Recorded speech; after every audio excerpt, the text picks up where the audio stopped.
Tous, je tenais à faire cette petite vidéo pour vous présenter le système multimédia Toyota Touch. Sur internet, on trouve beaucoup de vidéos présentant le système. Moi, je fais cette petite vidéo pour vous présenter les fonctionnalités qui sont très peu démontrées sur internet. Et donc vous allez voir qu'il y a des fonctionnalités qui ne sont pas expliquées sur internet, et c'est pour ça que je voulais faire cette petite vidéo. Donc la première chose, sachez que le système multimédia Toyota Touch est disponible sur un grand nombre de véhicules Toyota. Ici, vous êtes dans une Toyota RAV4, mais vous allez le trouver sur les modèles Corolla, Toyota Aygo, etc. En fait, sur un très grand nombre de systèmes multimédia. Celui-ci est relativement récent puisqu'il date de début 2020. Et donc, voilà, vous allez le trouver sur un grand nombre de systèmes multimédia. Donc la première chose, le système en fait intègre, comme vous pouvez le voir, Android Auto. On ne trouve pas beaucoup de vidéos en français sur le système Android Auto. Et bien sûr, vous avez aussi Apple CarPlay. Moi, j'ai un téléphone Android. Et donc, vous allez voir que c'est très facile à utiliser. Une fois que le téléphone est connecté à la voiture en USB, exclusivement pour l'instant en USB, pour l'instant, ça ne fonctionne pas en Wi-Fi. Pour l'instant, peut-être que Toyota effectuera une mise à jour dans le futur puisque le système est compatible Wi-Fi, mais l'Android Auto, pour l'instant, ne fonctionne qu'en USB. Donc, une fois qu'il est connecté, vous avez simplement à appuyer sur Android Auto et Android Auto démarre automatiquement. Voilà. Donc le système est relativement récent puisque c'est la dernière version d'Android Auto qui est disponible. Et donc vous pouvez bien sûr ajouter les applications que vous souhaitez qui sont disponibles sur le Google Play. Voilà. Le système multimédia Toyota intègre un grand nombre d'autres fonctionnalités. Il faut savoir que certaines ont même disparu. Vous aviez dans le système Toyota avait intégré Mirror Link. Alors Mirror Link n'est plus disponible sur ce système multimédia. Il était disponible sur les versions précédentes, mais Toyota l'a abandonné. C'était un consortium qui avait été créé en fait avec plusieurs constructeurs automobiles, dont Toyota. Mais les éditeurs de logiciels n'ont pas suivi, et du coup il y avait très peu d'applications sur le système Mirror Link, et du coup Toyota l'a abandonné.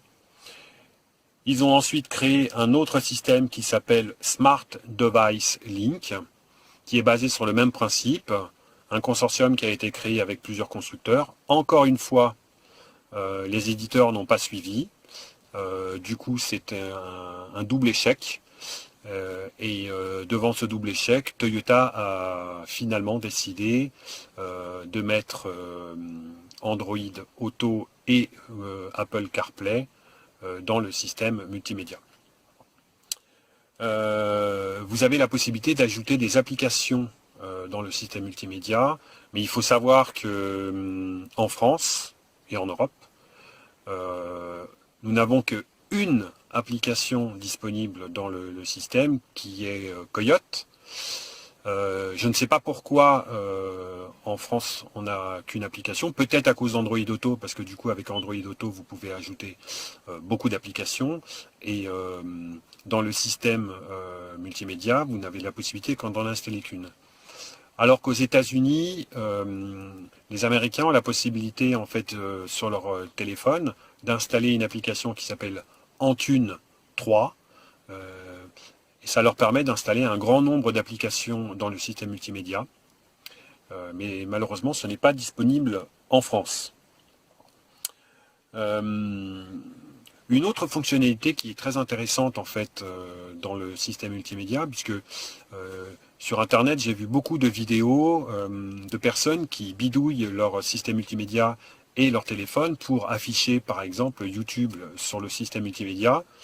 en fait, sachez que c'est pas du tout la peine et que le système l'intègre complètement via la technologie Miracast. La technologie Miracast, c'est l'équivalent de Google Chromecast. Et donc, vous allez caster sur le système multimédia l'écran de votre téléphone. Donc, c'est très pratique. Et on va voir le défaut du système. Donc, en fait, pour l'activer, c'est plutôt simple. Il suffit d'aller dans Audio. Et ici, vous avez affiché Miracast. Donc on appuie sur Miracast, voilà. Je débranche bien sûr mon téléphone de la voiture qui était connecté en USB. Et maintenant je vais vous allez voir, le connecter en Wi-Fi directement sur la voiture. Donc il va se connecter, voilà. Voilà. Et donc j'accepte la connexion de mon téléphone. Voilà, donc ça m'affiche l'écran du téléphone. Donc, par exemple, hop, je vais basculer en mode plein écran. Et donc, vous pouvez en fait afficher tout ce que vous voulez sur l'écran du système multimédia.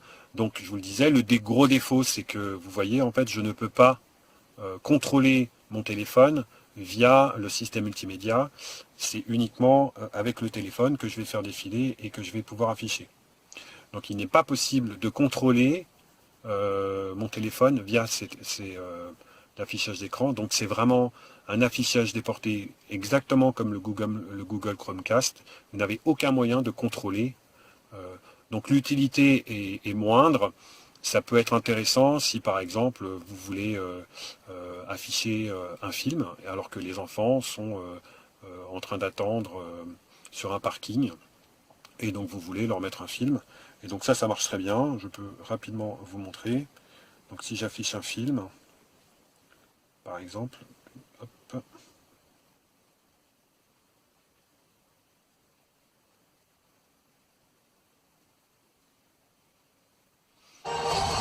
Et donc vous allez profiter du son. Voilà.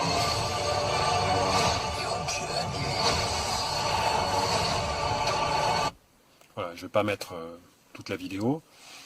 C'est une bande d'annonces, mais vous voyez que ça fonctionne très bien. Et le gros avantage, c'est que vous avez le son directement dans la voiture. Alors, il y a une autre fonctionnalité qui est très intéressante.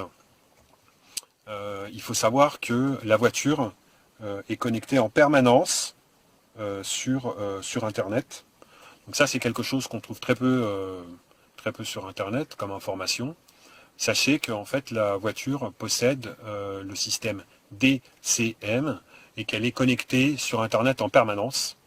Donc ça peut être très pratique si vous vous faites voler la voiture, puisque vous allez pouvoir facilement la retrouver via le système DCM.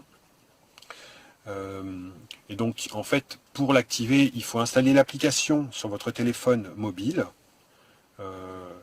Et une fois que vous l'avez installé, vous allez en fait pouvoir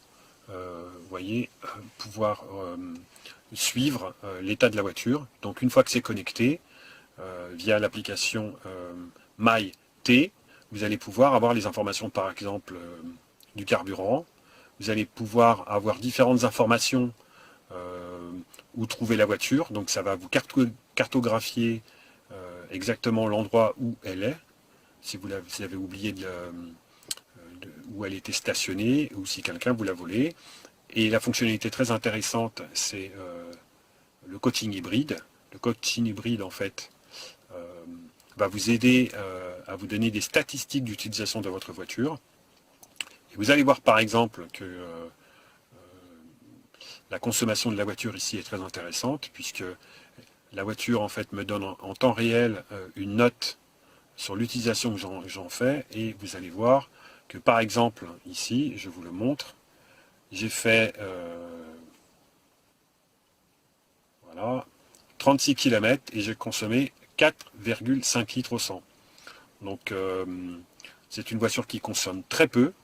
Et donc vous voyez sur internet quand des gens disent que le Toyota RAV4 hybride consomme beaucoup, bah c'est pas vrai. Puisque moi je tourne entre vous voyez, 4,5 litres et 6 litres, voire maximum 7 litres, Alors ça dépend bien sûr de votre utilisation de la voiture, puisque vous avez un moteur de 2,5 litres. Et donc évidemment, si vous avez une conduite un peu sportive, forcément, la voiture consomme beaucoup plus. Si vous avez une conduite plutôt zen, ben voilà, vous pouvez tourner autour de 4,5 litres sans aucun problème. Voilà. Dernière chose dont on parle peu aussi, sachez que le système multimédia, il est tout à fait possible en fait de le mettre à jour gratuitement. Et ça c'est assez rare pour le noter, puisque en fait aujourd'hui Toyota permet de mettre à jour son système gratuitement, sauf les cartes de navigation.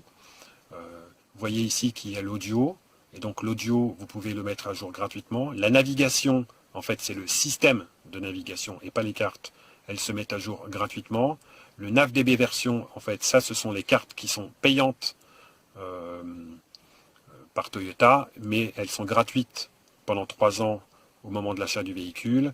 Et la dernière chose qu'on ne voit pas ici, il y a une quatrième chose, qui sont les bases de données GraceNote, qui est en fait une mise à jour qui permet d'améliorer la commande vocale et la reconnaissance des noms d'artistes et d'albums dans le système multimédia. Alors, dernière toute petite chose, la commande vocale, donc vous l'avez aussi dans le système multimédia. Donc vous avez 2 commandes vocales. La commande vocale en fait de Toyota qui est assez, on va dire, rudimentaire, mais qui fonctionne très bien. Et bien sûr, la deuxième commande vocale, c'est bien sûr Google. Vous pouvez faire de la commande vocale Google directement dans le système multimédia quand le téléphone, bien sûr, Android est connecté sur le système multimédia. Donc voilà, j'espère avoir clarifié quelques petites choses. Je vous remercie d'avoir suivi cette petite vidéo. Merci et à bientôt. Au revoir.